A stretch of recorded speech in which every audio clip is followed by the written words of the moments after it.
तो अगर आपने भी हेड कांस्टेबल मिनिस्ट्रियल की पोस्ट के लिए अप्लाई किया है तो आपके लिए एक गुड न्यूज है। गुड न्यूज ये है कि अब की बार इस भर्ती में जो कंपटीशन है वो बहुत ही कम रहने वाला है। कैसे, वो इस वीडियो में हम देखेंगे और साथ ही साथ ये भी देखेंगे कि आपको किन किन चीजों पर ध्यान देना है जिससे आप अब की बार इसमें 100% सिलेक्शन ले सकते हैं। वीडियो के एंड में हम सेफ स्कोर भी बताएंगे जिससे आपको अपना टारगेट रखकर सीबीटी की तैयारी करनी है। तो चलिए वीडियो को स्टार्ट करते हैं। देखिए, जो बीएसएफ है उसको अब की बार यहाँ पर नोडल फोर्स बना दिया है।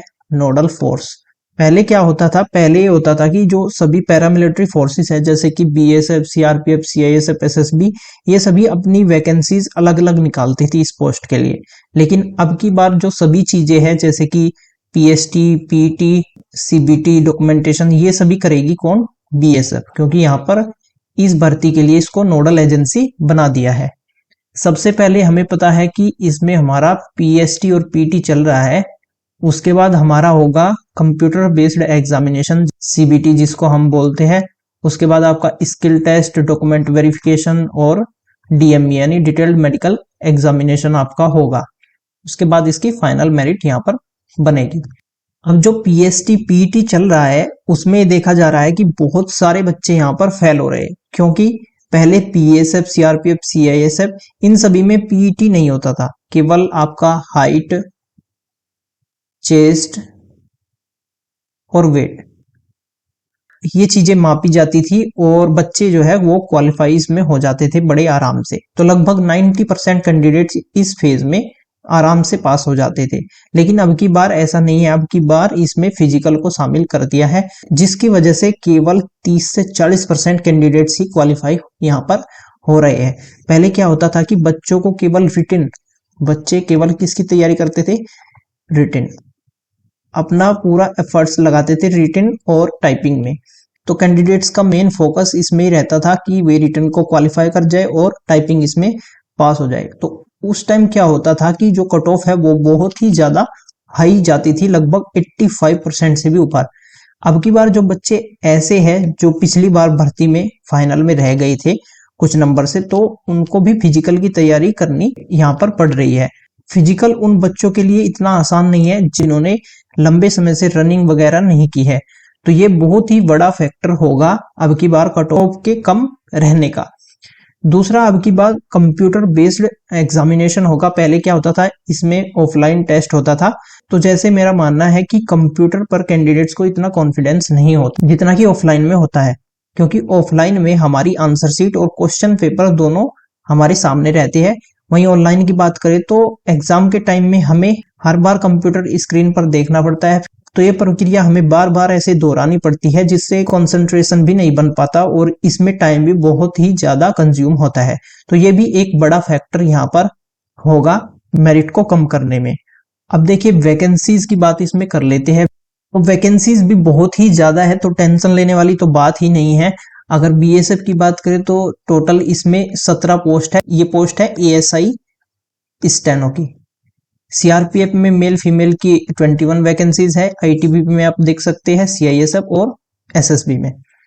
हेड कांस्टेबल मिनिस्ट्रियल की बात करते हैं तो बीएसएफ, सीआरपीएफ, आईटीबीपी, सीआईएसएफ और एसएसबी, असम राइफल्स, इसमें आप देख सकते हैं ये हमारी वैकेंसीज है। तो वैकेंसीज बहुत ही ज्यादा है इसमें। जो हमारी कट ऑफ होगी वो इस तरीके से बन सकती है कि जैसे सीआईएसएफ, एसएसबी इनको ज्यादा प्रिफर करते हैं कैंडिडेट्स, तो इनकी कट ऑफ यहाँ पर हाई जा सकती है। उसके बाद आपका BSF, CRPF, ITBP, Assam rifles, इनकी कट ऑफ यहाँ पर ऐसे जा सकती है।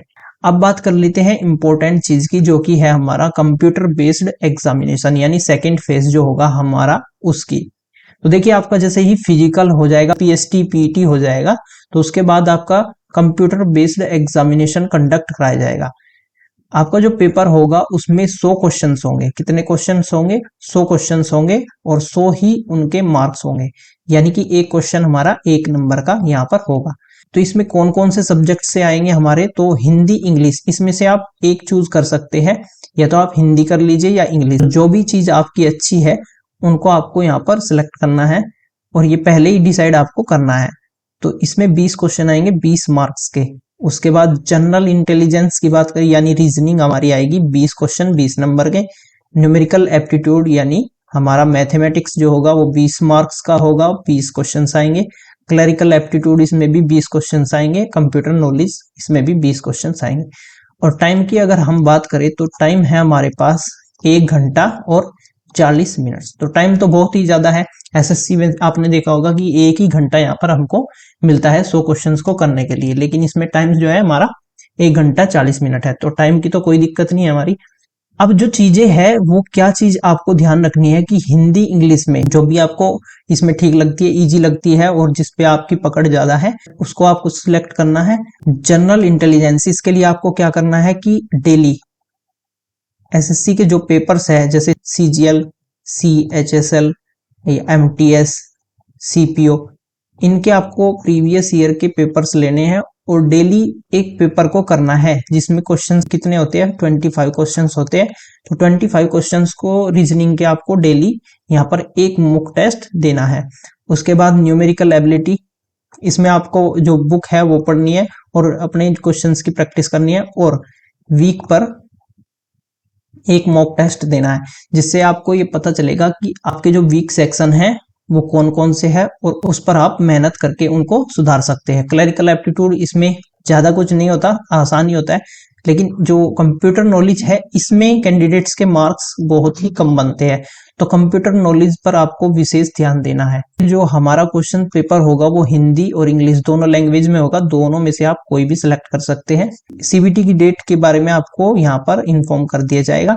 अब जो कट ऑफ लगेगी, क्योंकि एक से ज्यादा शिफ्ट में पेपर होने के चांसेस है, तो यहाँ पर जो कट ऑफ होगी वो नॉर्मलाइज्ड कट ऑफ होगी, यानी आपके जो मार्क्स होंगे वो नॉर्मलाइज्ड मार्क्स आएंगे। जो शिफ्ट हार्ड होगी उसको नॉर्मलाइज करके यहाँ पर आपको एक्स्ट्रा मार्क्स दे दिए जाएंगे। अब जो मेन चीज आती है हमारी वो है टाइपिंग। टाइपिंग की बात करते हैं तो टाइपिंग में यहाँ पर जो बच्चे हैं वो बहुत ही ज्यादा फेल होते हैं, क्योंकि इसकी टाइपिंग थोड़ी हार्ड रहती है और जो टाइपिंग है उसमें आपको बैक स्पेस का ऑप्शन नहीं मिलेगा, यानी आप बैक स्पेस को यूज नहीं कर सकते। आपने जो चीज गलती कर दी वो उसको काउंट हो जाएगा आपके एरर में। और यहाँ पर 5% मिस्टेक माफ है, यानी आपके 350 वर्ड्स में से 5% अगर हम निकाले तो 17.5 यानी 17.5 वर्ड आप गलत कर सकते हो। उसके बाद अगर आपसे कोई गलती होती है तो यहाँ पर आप फेल कर दिए जाओगे। तो टाइपिंग में आपको विशेष ध्यान देना है, आपकी कम से कम 55 से 60 की स्पीड होनी चाहिए। तो ये जो स्पीड है वो 4 से 5 महीने में अगर आप कंटिन्यूसली इसकी प्रैक्टिस करते हैं तो वह आराम से आ जाती है। तो टाइपिंग में आपको ज्यादा ध्यान देना है। उसके बाद देखिए जो नंबर ऑफ कैंडिडेट्स है उनको देख लेते हैं कि जो सीबीटी आपका होगा ना, जो सीबीटी आपका होगा उसमें 30 गुना कैंडिडेट्स को बुलाया जाएगा। मतलब जो पीएसटी पीटी में पास हो जाएगा, हमारे मान लीजिए आप 500 कैंडिडेट्स पास हो गए, एक ऐसे ड्राफ्ट मान लेते हैं कि 500 आपके कैंडिडेट्स इसमें पास हुए, तो ये इसका 30 गुना यानी कि 15,000 कैंडिडेट्स को बैठाएंगे सीबीटी में, और जिसमें ये बहुत ही ज्यादा चांसेस है कि इसमें से 40 से 50% या उससे ज्यादा कैंडिडेट्स यहाँ पर टाइपिंग में फेल हो जाते हैं। तो टाइपिंग में आपको पकड़ बनाकर रखनी है। आज की वीडियो में इतना ही। उम्मीद करते हैं सभी चीजें आपको क्लियर हुई होंगी। मिलते हैं नेक्स्ट वीडियो में, तब तक के लिए नमस्कार।